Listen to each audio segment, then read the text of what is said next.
ولأنه الليمون مليان بالسوق وسعره كتير معقول قلت لازم أعمل معاكم مركز عصير الليمون بمكونين 2 بس.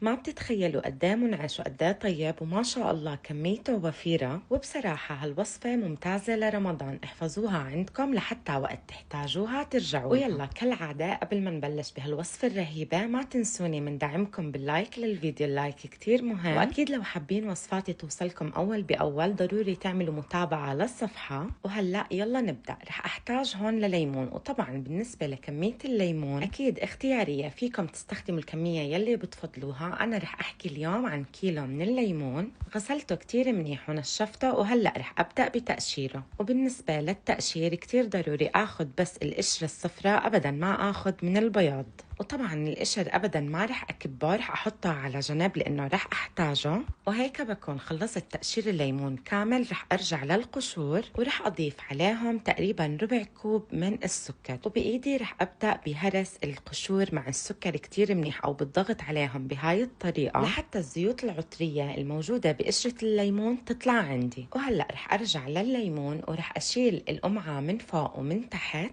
وهلا كتير مهم وضروري بعد ما اشيل القمعه اقشر الليمونه كتير منيح واتخلص من كل البياض والبذور، كتير مهم نتخلص منهم لانهم هم يلي بيعملوا عنا مرار بعصير الليمون. بعد ما نظفت الليمونات كتير منيح هلا رح اقسمهم بالسكينه، وكمان مثل ما قلت لكم رح اتخلص من كل البذور يلي موجوده فيه، وبتاكد انه كل الليمون صار عندي بدون بذور. وهلا متابعيني الحلوين خبروني من اي بلد بتتابعوني، كتير بحب اتعرف عليكم واكون على تواصل دائم معاكم. قطعت الليمون ونزلته بصحن كبير، وهلأ رح أضيف على الليمون القشر يلي عملناه قبل شوي، ورح أضيف على كيلو الليمون نص كيلو من السكر.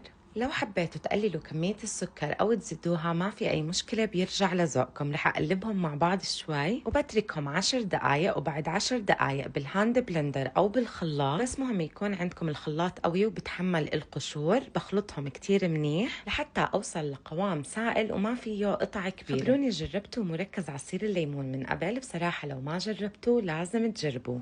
وهلأ وعلى مصفاية رح أنزل الخليط ورح أصفيه كتير منيح، واللي رح يضل معاي كمان بالمصفاية رح أعمل منه عصير، أبدا ما رح أكبه. وهيك مركز الليمون بيكون صار جاهز معي بعد ما صفيته كتير منيح. رح أخذ هلأ نص الكمية ورح أحطها بتبروير أزاز، وبعد ما أحطها بالتبروير رح أسكر التبروير وأحطه بالفريزر. النص الثاني من الكمية رح أضيف عليه شوية من النعناع وكمان رح أخلطه، وبهيك بنكون حضرنا مركز عصير الليمون ومركز عصير الليمون والنعناع. طبعا نفس الشيء الخليط رح احطه بتبروير ازاز ورح اسكره ورح ادخله على الفريزر. وقت ما بحب اعمل عصير بطلعهم من الفريزر وباخذ معلقه كبيره لمعلقه ونص، بحطهم بالكاسات، بضيف عليهم ميه باردة كتير، بحركهم وبقدمهم. ما بتتخيلوا قد ايه طيبين، ضروري تجربوهم. احفظوا الفيديو لرمضان كتير رح يفيدكم، وخصوصا انه رح يكون عندكم بالفريزر، يعني بس بتطلعوه من الفريزر بتاخذوا منه معلقه وبتحضروا اطيب واشهى عصير. بتمنى وصفتي لليوم تكون عجبتكم، وصحتين وعافية على قلبكم يا رب مقدما.